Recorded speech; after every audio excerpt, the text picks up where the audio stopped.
السلام علیکم۔ پاکستان میں اس وقت شام کے 7، بھارت میں 7:30، اور یہاں ہماری اسٹوڈیوز کی گھڑیوں میں صبح کے 10 بج رہے ہیں۔ وائس آف امریکہ واشنگٹن کی اردو سروس سے ہماری باقاعدہ نشریات کا آغاز ہوتا ہے۔ پہلے گھنٹے کے لیے میں ہوں آپ کا میزبان خالد حمید۔ جیسا کہ آپ دیکھ رہے ہیں، فیس بک لائیو پر ہم آپ کے سامنے ہیں، اور ویب سائٹ اور ریڈیو پر ہمارا یہ 1 گھنٹے کا نیوز شو جاری رہے گا۔ تو آغاز کرتے ہیں پہلے آج کی اہم خبروں کی سرخیوں سے۔ پاکستان کی وزارت خارجہ اور شمالی وزیرستان سے تعلق رکھنے والے قبائلی رہنماؤں نے سرحد پار افغانستان میں مقامی سیکیورٹی فورسز کے ہاتھوں 8 پاکستانی قبائلیوں کے مبینہ قتل کی سخت مذمت کی ہے۔ امریکہ کے قومی سلامتی کے مشیر جان بولٹن اور پاکستانی وزیر خارجہ شاہ محمود قریشی کا ٹیلی فونک رابطہ ہوا ہے، جس میں پلوامہ واقعے کے بعد خطے میں امن و امان کی صورتحال پر تبادلہ خیال کیا گیا ہے۔ عالمی ادارہ صحت نے پاکستان پر عائد عالمی سفری پابندیاں برقرار رکھنے کا فیصلہ کرتے ہوئے اس کی مدت میں توسیع کا اعلان کیا ہے۔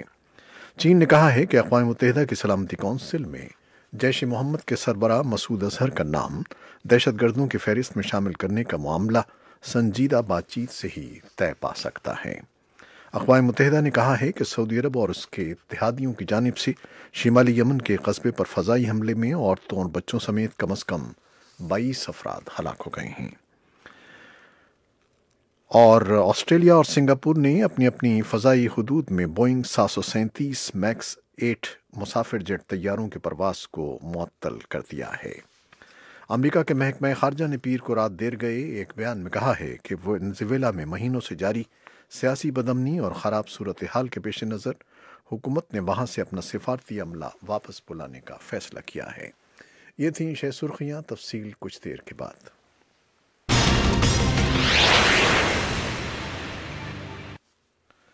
خبروں کی تفصیل۔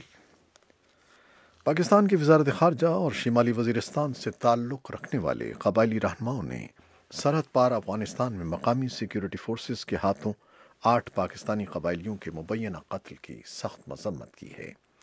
پاکستانی قبائلی رہنماؤں نے دعویٰ کیا ہے کہ پاک افغان سرحد پر واقع افغانستان کی تحصیل بیرمل کے گاؤں رخا میں اتوار کی صبح افغان سیکیورٹی فورسز کے اہلکاروں نے گھروں میں داخل ہو کر 8 افراد کو گرفتار کیا اور پھر انہیں ایک کھلے میدان میں فائرنگ کر کے قتل کر دیا۔ مقامی افراد کے مطابق قتل کیے جانے والے افراد کا تعلق قابل خیل اتمانزئی وزیر قبیلے سے تھا۔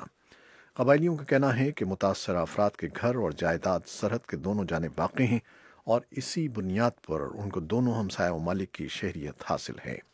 وائس آف امریکہ کے رابطہ کرنے پر سرحد پار افغانستان میں موجود صحافیوں نے بھی اس واقعے کی تصدیق کی ہے، لیکن افغان حکومت نے اس سلسلے میں تاحال کوئی بیان جاری نہیں کیا ہے۔ اس کی ایک تفصیلی رپورٹ بھی ہمارے پاس ہے، جو فیس بک لائیو کے بعد آپ کے لیے پیش کریں گے۔ امریکہ کے قومی سلامتی کے مشیر جان بولٹن اور پاکستانی وزیر خارجہ مختوم شاہ محمود قریشی کا ٹیلی فونک رابطہ ہوا ہے، جس میں پلوامہ واقعے کے بعد خطے میں امن و امان کی صورتحال پر تبادلہ خیال کیا گیا ہے۔ اسلام آباد میں ترجمان دفتر خارجہ کی طرف سے جاری بیان کے مطابق وزیر خارجہ شاہ محمود قریشی نے کہا کہ ہندوستان کی طرف سے 27 فروری کو کی جانے والی فضائی حدود کی خلاف ورزی نہ صرف پاکستان کی حدود کی خلاف ورزی تھی، بلکہ اقوام متحدہ کے چارٹر کی بھی منافی تھی۔ ان کے مطابق اس جارحیت کے خلاف پاکستان کا جواب اپنے حق کی حفاظت کے تحت تھا۔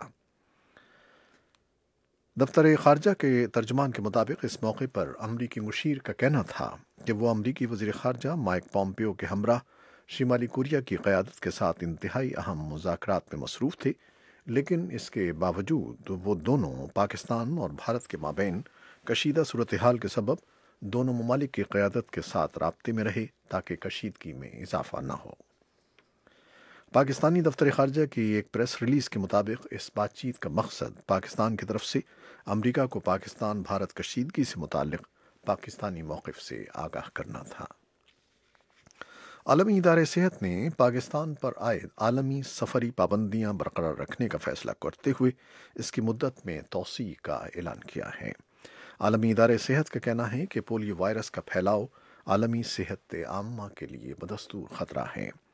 پہلے سے نافذ پابندیوں کے تحت بیرون ملک سفر کرنے والے پاکستانیوں کو روانگی سے قبل پولیو سے بچاؤ کی ویکسین استعمال کرنے کا سرٹیفکیٹ اپنے ساتھ رکھنا ہوتا ہے۔ سرٹیفکیٹ نہ ہونے کی صورت میں پاکستانی مسافروں کو بیرون ملک سے ڈیپورٹ کیا جا سکتا ہے۔ چین نے کہا ہے کہ اقوام متحدہ کی سلامتی کونسل میں جیش محمد کے سربراہ مسعود اظہر کا نام دہشت گردوں کی فہرست میں شامل کرنے کا معاملہ سنجیدہ بات چیت سے ہی طے پا سکتا ہے۔ وزارت خارجہ کے ترجمان لو کانگ نے یہ بات پیر کو بیجنگ میں نیوز بریفنگ کے دوران کہی۔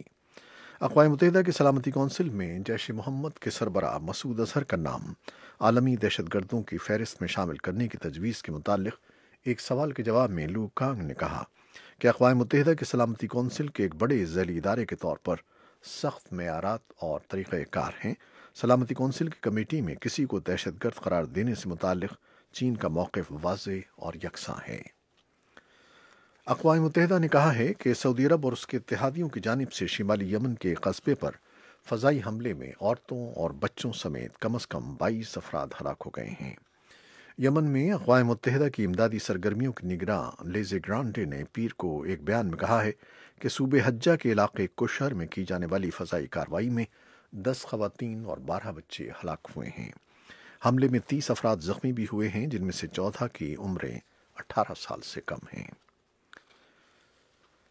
ایتھیوپیا طیارے کے حادثے کے بعد آسٹریلیا اور سنگاپور بھی ان ملکوں میں شامل ہو گئے ہیں جنہوں نے اپنی اپنی فضائی حدود میں بوئنگ 737 میکس 8 کے مسافر جیٹ طیاروں کی پرواز کو معطل کر دیا ہے۔ اس طرح وہ ان ملکوں کی فہرست میں شامل ہو گئے ہیں جنہوں نے 5 ماہ میں ان مشکلات کا شکار 2 طیاروں کے مہلک حادثوں کے بعد احتیاطی اقدامات اٹھائے ہیں۔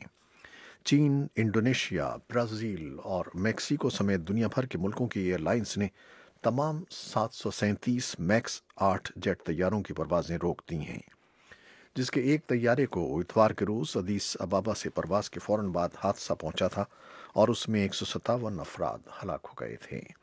آسٹریلیا اور سنگاپور کی سول ایویشن نے ایک بیان میں کہا ہے کہ یہ پابندی عارضی ہے، جبکہ اتوار کے روز کے المناک سانحے کی تحقیقات جاری ہیں۔ امریکہ کے محکمہ خارجہ نے پیر کو رات دیر گئے ایک بیان میں کہا ہے کہ وینزویلا میں مہینوں سے جاری سیاسی بدامنی اور خراب صورتحال کے پیش نظر حکومت نے وہاں سے اپنا سفارتی عملہ واپس بلانے کا فیصلہ کیا ہے۔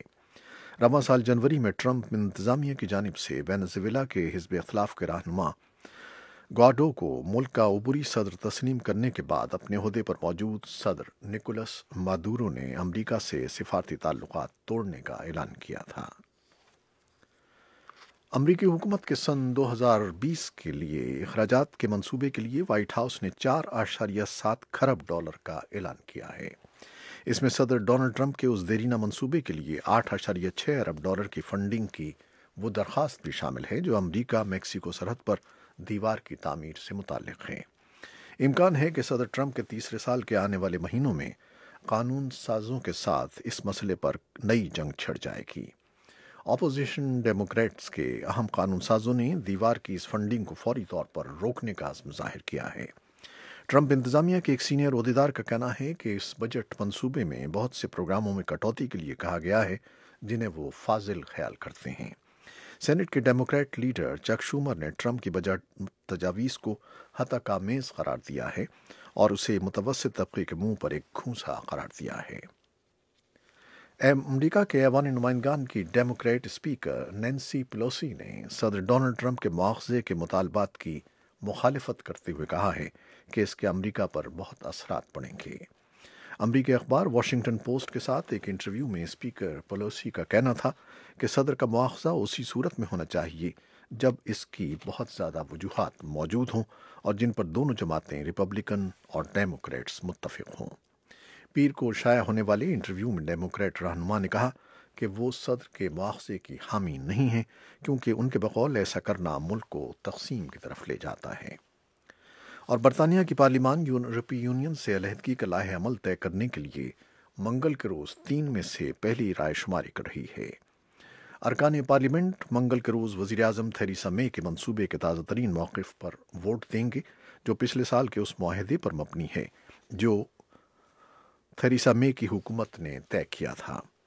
اور برطانیہ کے وزیر اعظم نے اس موقع پر کہا ہے کہ وہ یورپی یونین سے بریگزٹ سے متعلق معاہدے میں بعض رعایتوں پر یقین دہانی حاصل کرنے میں کامیاب ہو گئی ہیں۔ یہ تھیں وہ خبریں جو فیس بک لائیو پر ہم نے آپ کے لیے پیش کیں۔ ویب سائٹ اور ریڈیو پر ہمارا یہ شو ابھی جاری ہے، ہمارے ساتھ رہیے گا۔ فیس بک لائیو سے اجازت لیتے ہیں، اللہ حافظ۔